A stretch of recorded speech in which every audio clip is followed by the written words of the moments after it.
Today we're out on the GOAT, the Great Ohio Adventure Trail. The third part of a 4-part series doing sections out on the GOAT, the Great Ohio Adventure Trail.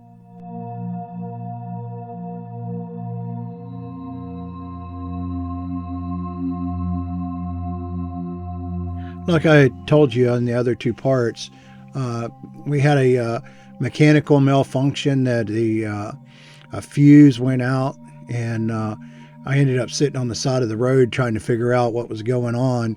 And when I finally figured it out, I come to find out that my fuses were left in the camper. So I didn't have any fuses, and somebody happened to come along that had a fuse, and that's what got me going again.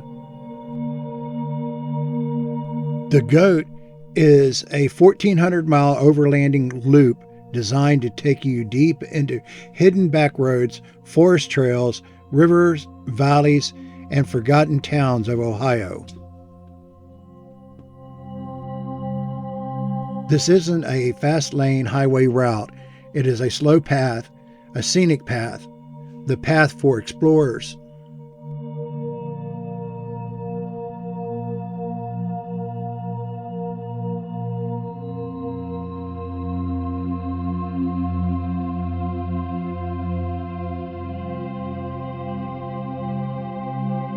The GOAT was created by Matt Hewitt and the GOAT Trail team, who placed it together using legal public roads, gravel stretches, forestry routes, and rural connectors. Their goal was to build a true Midwestern overlanding experience, something accessible, safe, and challenging enough to make you feel like an adventure, but still open to everyone with a capable vehicle and a love for the outdoors.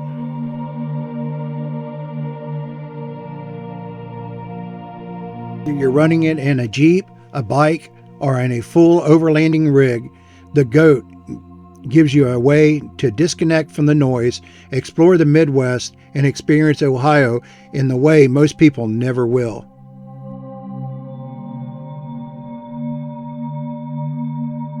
So buckle up, we're heading out into the GOAT, where the adventure really begins.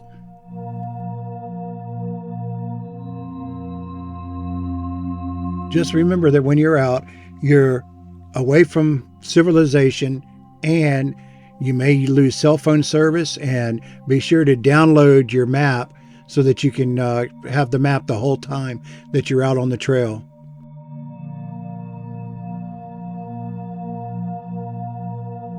Remember that if you didn't download the map, or you're in an area that you kind of didn't think you were going to be in and didn't kind of get that area, your phone will still act as a GPS, and if you really needed to, you could probably pull some coordinates, and it will leave a trail. If you're recording the trail or whatever, it still will record the trail for you. And if you go online, you can download a GPX file, which you can insert into Gaia or Onyx Trails or some of the other mapping software that's out there that you subscribe to. Or, most of them have a free version, and they're very capable programs. We use Onyx quite a bit.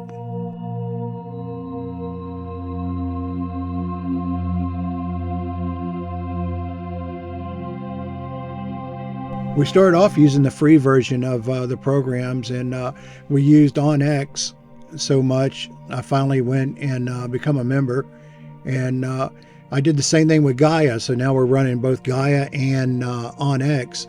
The thing that's really nice about Onyx Trails is that they will tell you who owns the property for the most part, and kind of let you keep an eye so that you don't get caught trespassing somewhere.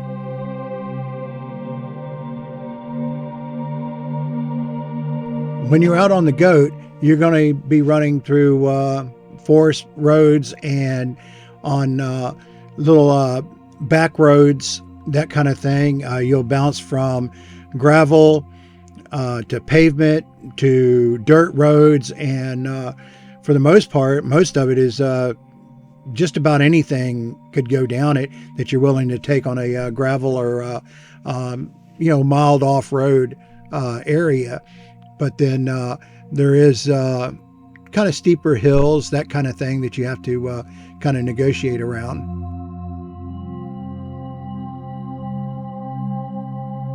I have my Google Maps program set up with the where it avoids the highways, and try to stay on the back roads and see what you can see.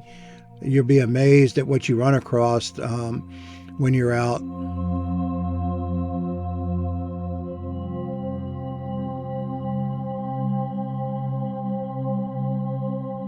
When you get ready to go out, kind of plan ahead, and like I keep saying, go in there and download the map off of Google Maps. If you're using one of the Gaia or Onyx Trails, go ahead and download the map in there too, and that way you can have a good map to keep you on the trail and let you know where you're at all times. And if you like the video, how about going ahead and giving it a thumbs up? And if you haven't subscribed yet, go ahead and subscribe to the channel. And if you hit the notification bell there, you'll be notified when the next video comes out.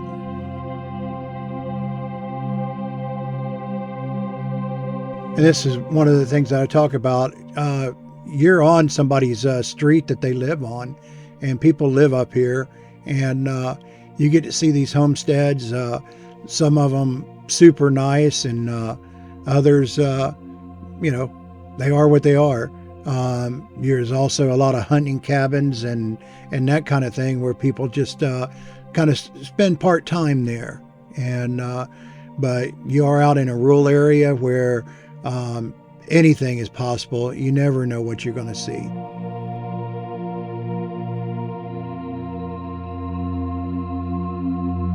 When you're out on these trails like this, you never know what you're going to run into. You run into suspension bridges, you can run into tunnels, different things. Some of them are still in use, some of them aren't in use. I run into a lot of old bridges and all that, but I'll stop and I'll take pictures of them. And one time I stopped at a train tunnel and I was taking pictures, and this car come by, and the people in it were kind of looking, and they asked if they could help me. And I told them no, that everything was fine, that I was just taking pictures and, just trying to enjoy the country. And they proceeded to explain to me that they own the property, and that they own both sides of the mountain there, and that the train tunnel was technically through their property. And they give me a bunch of information telling me all about the train tunnel, when it was done, and different things that had happened and that kind of thing. And it was a really unique experience.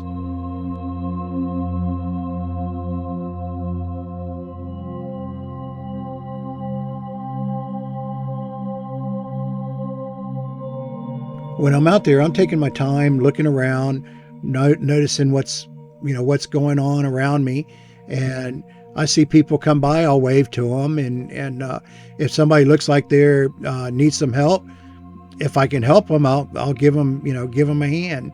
And I found that everybody that I've run into just about has always been so nice, just extra friendly, and if something was going on, they've helped me out, and it just they can be a load of information too, because most of the time a lot of them are from the area and can tell you the history and different things.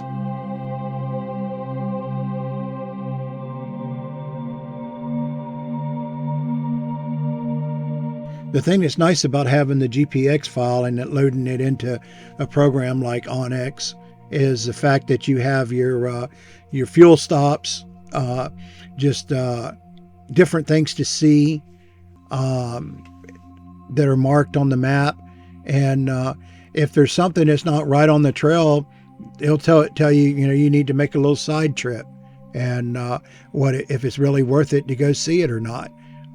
People leave leave little things on there about their experience, whether they thought it was worth it or not, and they leave pictures and all that. And if you research your trip, uh, you can find other places that they haven't even they skipped over and haven't even been there yet.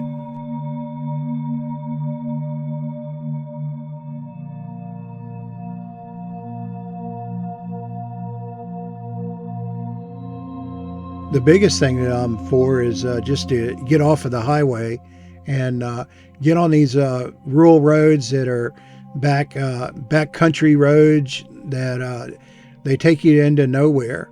And that's one of the nicest places to be, is nowhere. And you get back in there and you can find things that aren't on any map. Sometimes you run across stuff that comes from the late 1800s and early 1900s that it's just there. They're not, Google Maps doesn't have it listed on there. Somebody might have been by there and seen it and it might be on the map that way. Somebody's posted pictures on Google Maps or something. But if you're on the big highway, man, it's nothing but tourist traps and everything. And it's, by the time you get where you're going, you need a vacation from your vacation.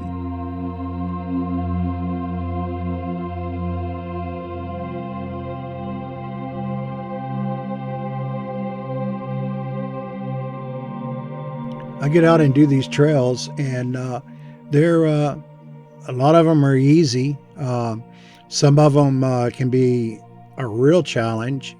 The Florida Adventure Trail, it's got sections in there that, yeah, you really should have somebody with you. You shouldn't be doing it alone. But a lot of times we do stuff alone. Just know your capabilities and what you can and can't do, and what you need to watch out for.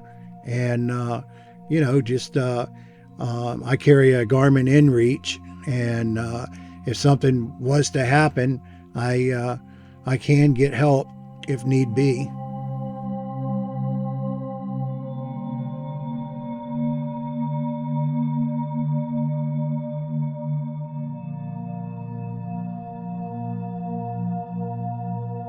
And this is what I'm talking about. Here comes a couple cars here we're going to come up on. And as you can see, there's nothing special about them. They're just, regular everyday SUVs that, like I said, a lot of these roads, people live on them. And when I say live, I mean, they're there, 7 days a week, year after year. And some of them are new places, and some of them have been there for years. And, so when you're out, you're just respectful of the road, respectful of other people, and, have a good time. And the thing is that any time that you can get out and get away from everybody and kind of disconnect, and, you can see what the different places are like.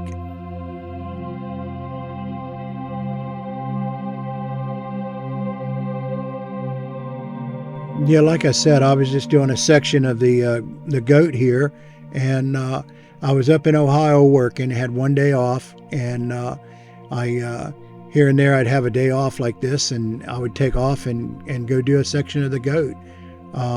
Do as much as I could in a day, and if I did what they said was a day trip, then I made it. If not, I still made it. It's all about, you go at your own pace, and that's what's so much nicer being out doing this than being on some tour somewhere that you pay extra money for and everything, and you're always on their schedule, not your schedule.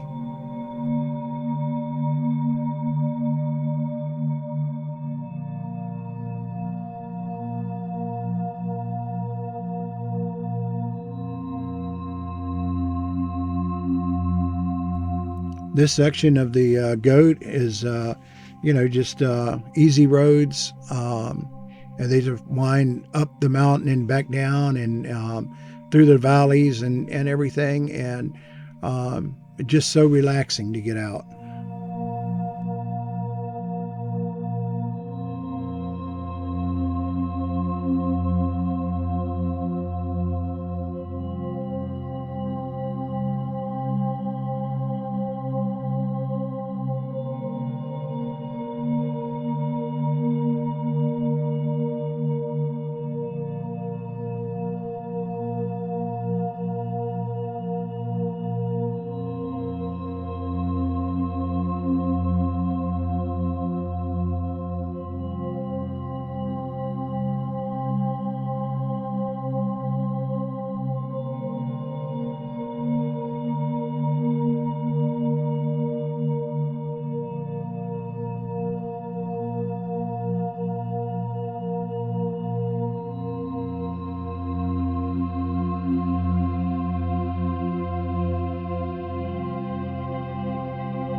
Well, that's it for this video.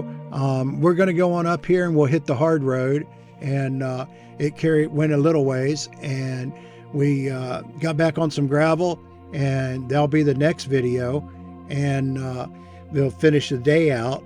And if you made it this far, how about giving the video a thumbs up? And if you're not subscribed, how about subscribing to the channel and hit the notification bell so that you can get notified when the next video comes out. And everybody that's subscribed, thanks for subscribing. And stay safe out there, and get out and do some adventuring.